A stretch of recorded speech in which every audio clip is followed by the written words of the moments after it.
خبر شامل کرتے ہیں سیالکوٹ کرکٹ کی دنیا رپورٹ سینئر رپورٹر اظہر جانی PNP اسپورٹس نیوز سیالکوٹ تیسرا کوارٹر فائنل میچ MMT ملچان نے گجرال سلطان کو شکست دے کر سیمی فائنل میں کوالیفائی کر لیا۔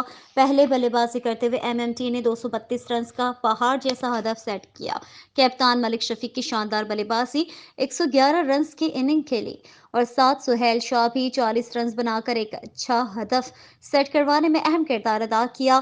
جواب میں گجرال سلطان اس ہدف کو چیز نہ کر پائے اور 40 رن سے یہ مقابلہ ہار گئی۔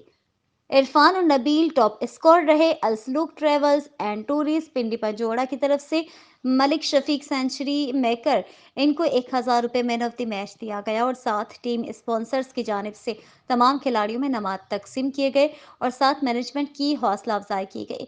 MMT ملچان کو سیمی فائنل میں کوالیفائی کرنے پر Haji Muhammad Nasir Qadri advertising director PNP news HD اور Saqlain Rehman anchor person PNP sports news Sialkot کی طرف سے خصوصی مبارکباد پیش کرتے ہوئے